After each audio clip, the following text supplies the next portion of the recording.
Yo, what's up, everybody? This is Figures of Action Reviews, and I know it's been a while that I haven't really put out a figure review, and that's partially it's my fault.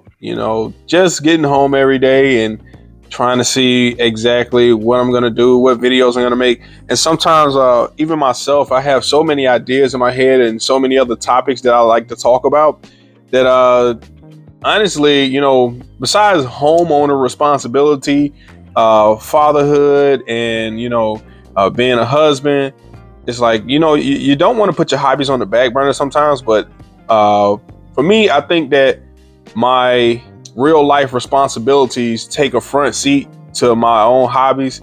So at the end of the day, it's ultimately been coming down to, hey man, I got about 2.5 hours.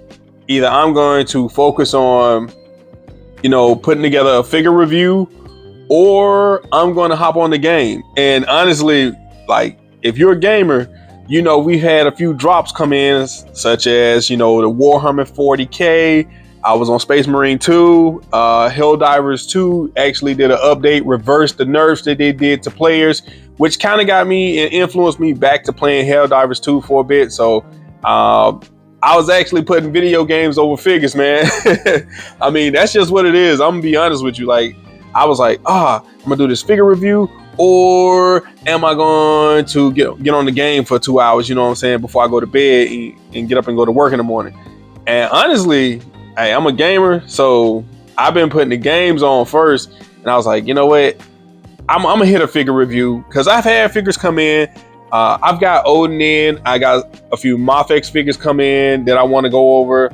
I also got Lamorta from the Loose Collectors come in. I definitely want to go over her. I kind of wanted to put together like a Punisher Lamorta review, and I was like, nah, don't do that. I was like, I could still do a cameo appearance from Punisher, but I want to give the Lamorta figure her own actual, alone time review, rather than trying to push 3 figures in at one time on one video. You know what I'm saying? Like I've always said, you guys got other things to watch, and I'm not trying to take all your time up, because you know what I'm saying, you guys got real life responsibilities and you got choices to make too. Like, you guys may be like, hey man, I'm trying to hop on the game, I'm not trying to hear a 30-minute video. You know what I'm saying? So I'm not just thinking of myself, I'm also thinking of your time too. But here we got the Punisher War Journal. And if you guys are fans of the Punisher, like I am, I mean, he's another figure. I have a deep appreciation for characters, comic book characters that are made, that don't have superpowers. These guys and gals are just basically, the creators made them, normal human beings. They have, a interesting backstory or origin story, and they have actual skills. You know what I'm saying? They have to actually learn like martial arts and technical prowess to basically make themselves a threat to either the heroes or the villains of the comic book world that they live in. So the Punisher is one of those characters, and Bushwhacker being the character he have. If you guys don't know the story behind Bushwhacker, he was like a priest that witnessed a murder and ended up getting some cybernetic upgrades and he became a contract agent for like the CIA. But also this guy kind of like flipped the switch in his head. No, nobody flipped the switch. He flipped the switch himself, and he just became an outright stone cold, a serial killer. And Punisher was just, someone who goes out in the name of vigilante justice to bring these killers to justice. And being on the track and on the trails of Bushwhacker, when it hunted this guy down. And they've had multiple spats between each other, especially if you read like a lot of the old comics. Now, I will admit, now I didn't come across the older comics with Bushwhacker's appearance until later on, because I'm one of those people that if I didn't read something back in the day, because when I was a kid, a lot of my comic book reading was wrapped around, the Justice League, the X-Men, the Avengers, Spawn, things of that nature. And also, I wasn't the one buying the comic books. My parents were. So it wasn't like I got to pick everything on the shelf. My mom would sometimes be like, pick one, pick two, and let's go. You know what I'm saying? So it wasn't until I actually, basically got out on my own and just started picking up comics and and also going into a lot of comics that had already ran, such as like X Factor and X Force and X-Men Volume 2. And I've been going back and reading those comics, but also putting those issues back together. And trust me, it's like 200 some odd comics in some of these issues. But Punisher has always been an interesting character to me, simply for the fact that he's no different than Batman. You know what I'm saying? He doesn't have all the money Batman has. You know what I'm saying? He doesn't have that rich privilege. I don't know. You know what I'm saying? What's Batman's superpower? Money. Money, my boy. Money. But this man can kick it with the rest of them. There's been so many variations of Punisher, well, I won't say variations, but it's been so many different storylines that he's actually contributed to and been in. Like when he had like this symbiote suit, when the Hulk came back. I think, when the Hulk came back, when World War Hulk was around, and he had like this symbiote suit and he was demolishing the aliens. Man, that was real interesting. I mean, that was a dope part of World War Hulk. Like I give it that. And he's always been, a character that I've eyed and I've wanted. And I never had a Punisher. I haven't had a Punisher figure, mainly because like the older figures I just didn't like. And the only one I did like was the Mezco Punishers, which I have been trying to get a hold of, but good grief, man, they like $200, $300. And I just wasn't ready to pull the trigger on a $200 Mezco, not at the time. But Marvel Legends did something cool. They did something really cool. And like I said, when they do stupid stuff like bring out characters that nobody wants, I'm all in and jumping on them and being like, what is this? Like, yo, what are those? Like, why would you bring this out? But when they do something right, when the Marvel Legends teams do something right, such as bring out this nice figure set right here, I'm willing to say, hey, that's what's up. Thanks for giving us something that we can actually feel good about spending our money on. You know what I'm saying? Because it's not like they doing us a favor. It's kind of like tick for tat. You bring out something we want, we will separate with our hard-earned money to buy it. So this is something that I felt like, hey, this was cool. This was a good buy. And without further ado, let's go ahead and get him out of the box. Did I already take the tape off of this?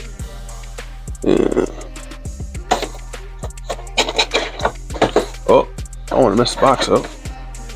I got a hiccup. Yep. Good to go. Before we get rid of that, well, let's just take a time to admire some of the, box art that it is and some of the issues that they put on the back. And I will say, like I said, man, I like what they're doing, even with some of the boxes. Some of the boxes, what I'm saying, we pick up and throw away. Prime example, this Daredevil Marvel Legends Knights. I picked this guy up. I have no reason to keep this box. Once I pull him out of here, there's nothing fantastic about the box, but the War Journal Punisher box, it's cool. Let's see what we got here though, man. So we have an AR, we have a SMG, have another SMG, we have a pistol, we get 2 Frank heads, we have 1, 2, 3, 4. Let's see, so 2 punching hands, point hand, grip hand, 2 more hands. So 1, 2, 3. We have 3 sets of hands for the Punisher.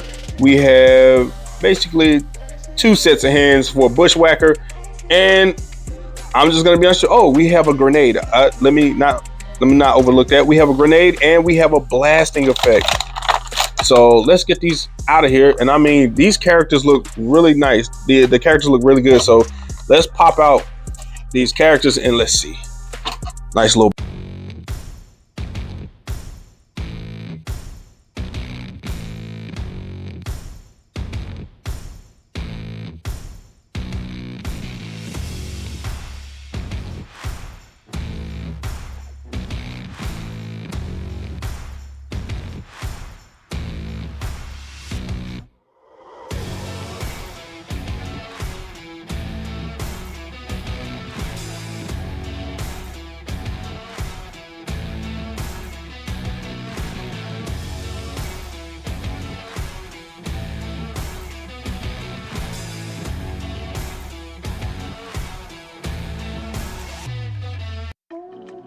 All right, and here we go. Here we are, out of the box, all the accessories rounded up. And I know a lot of people might be looking. I mean, let's say this. Some people, let's not assume a lot of people, because a lot of collectors are also avid comic book readers, so they know. But guys, for those who don't know, let's go ahead and explain this to a lot of other people who may be looking at this, who are either jumping into collecting or into collecting but don't read comic books. And the first thing they might be asking is, why does Punisher have all these accessories and Bushwhacker only has these? Like, why didn't they give Bushwhacker any guns? Like, well, one reason is that Bushwhacker doesn't need guns. He's a walking weapon in himself. I mean, this arm right here is actually a hand cannon. So, he uses these to shoot projectiles out of his arms. So, also with the finger bang over here, bang bang, catches Jack on you, bang bang. But yeah, so you know what I'm saying? Like, he already getting right at you, coming at you. What you got? Give it up, give it up, give it up. Go ahead, give it up, give it up, give it up. On bang you, my finger bang you. But yeah, so Bushwhacker's a walking weapon, and he's highly trained. Other than the cybernetics in his body, man, he's a normal human being. So, the scar that you see on the side of his face here was actually given to him in a skirmish between Frank, when they met. And when he thought he killed him, he actually didn't kill him, but he didn't walk away unscathed. I can tell you that. He actually put Punisher through a lot too, man. Frank went through a lot dealing with this dude. And I just, got to give it up to the Marvel Legends team, especially when it comes to the detail of how they made this figure. Because when I saw it, when they announced him and I saw this, I was like, until I get that Mez code, this right here will do it. And I mean, I could never get my hands on that Mez code, a Punisher. And because I have this right here, because I have this one, I'd be fine with that. I'd be fine. Now, that doesn't mean I'm not trying to get him, but trust me, man, I am very happy with what they've done here. We're not going to say pinless, because as I've come into knowledge that these actually aren't pinless joints. So they're just hidden. The pins are actually hidden. So in the elbow, there are pins. They just basically hit them, but he does have double jointed action, which is nice because it gives him more range. And look at that. Yo, I don't know if you guys if I know other people who've already went over this figure, but look at this range. Look at that range that he has with these arms. That is awesome. This gives him much more range, especially when it comes, what I'm saying, like a diving effect or jumping effect. I mean, just look at that. And this has been a problem with a lot of figures, because I mean, there are a lot of other collectors that are also, really good when it comes to basically modding figures, and they've been given tutorials of how to increase range with these butterfly joints and other figures, like such as either pulling the arms out, clipping the joints, but also going on the inside and actually basically there's a part back here. It's kind of like a little opening that is like the opening slides like this way, back and forth, and basically you just drilling a deeper space back here in the back to allow the joint to actually move back and forth at a deeper range. Because if you clip the joint, sometimes the arms get weak and can fall out. But hey, I mean, look at that. Hey, whoa, stand for me now, Frank. Stand for me now, boy. I just got good talking about you. I gotta get you. Whoa, what we doing here? What we doing here, Frank? Oh, no wonder. That's on me. That's on me. That's on me. I gotta get you down straight. Gotta get you balanced, nice and balanced. But figure seems very good. All right, let's spread it this way. There we go. I mean, wow, bro, you couldn't wait 5 seconds? Give me 5 seconds, my boy. There we go. I mean, look at that, though. The articulation in this figure is phenomenal. I give it to him. Let's do the leg test. How far can he? What's his range of kick? Okay, not bad. That range of kick, not bad at all. Not make you look so goofy. Bring it in. So his kick range is mid, like just if he's standing, which is not bad at all, because you can just lean the figure back, especially if you're doing a roundhouse. All you're gonna do is basically just up it and twist the head, and boom, arc it, and you got your roundhouse. You got your range. Knees. Now, one thing I will say is sometimes is that when they make these figures, you might have to warm these up. Now, he isn't giving me much pushback, so especially with the double jointed knees, it's not hard to pose him. I like that because I have a couple of figures that when you pose them and you try to move those knees, the legs end up popping off. And that's because I need to warm the figures up, which I honestly don't think I should be having to do that, especially with a figure. It's just make a good, decent figure. But hey, okay. They did well with this.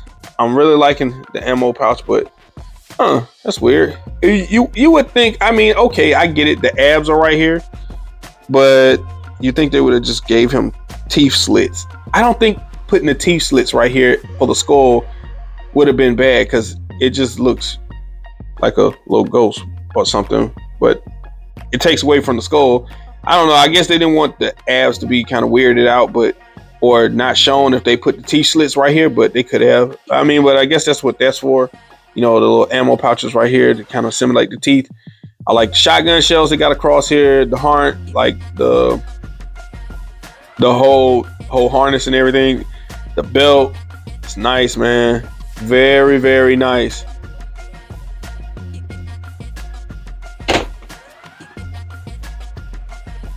Let's get the Uzi in there. Yeah, let's get that off. Oh. Got that on. And now we got Screaming Frank holding the grenade, right? Hold that grenade, buddy.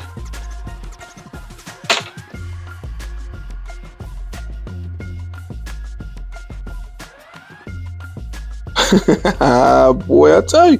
Now, they did their thing with this one. They actually, Marvel Legends team, you did your thing with this one. Bushwhacker. I like this. I thought it was kind of weird, but if you know the character, you get it. And he went, oh man, salute, shoot yourself. Nope. But is his range like Frank? No, his range isn't, because he doesn't have the butterfly joint, so he stops about right here at the back.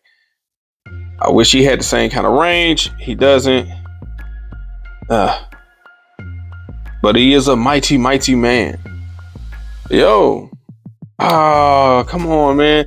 You know what? I wish they actually would have given him the upper body torso twist and the crunch. I like the crunch and lean back, because I like, if you want to simulate your characters getting punched in the gut and like flying back or whatever, that's cool. If you want them laying down, like they took a hit and they out on the ground, you like that crunch. But I really wish they would have gave him that articulation where you can twist at the top rather than twist by the waist.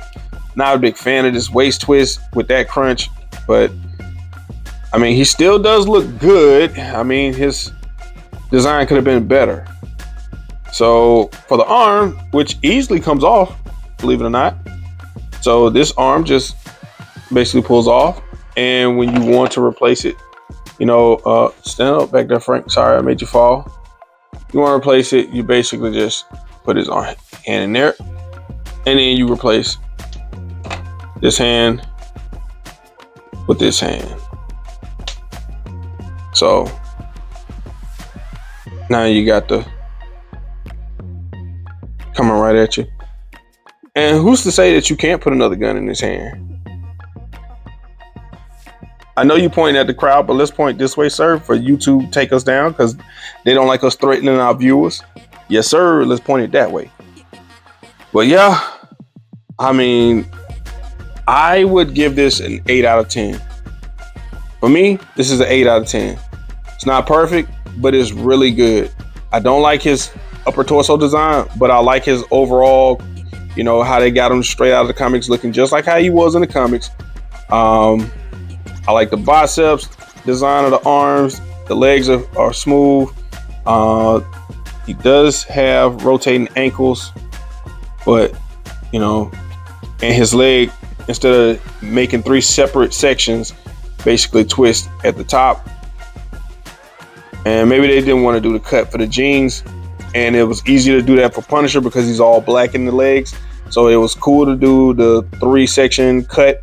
Wouldn't make a difference, but with the jeans it may be different because they, you know, they have like the striations and the folds within the jeans, rather than Frank having like a all black bodysuit. But I mean, hey guys, you tell me what you all think. Oh, let's get to the, before we leave out, can't forget about the blast effect, which we can put right here.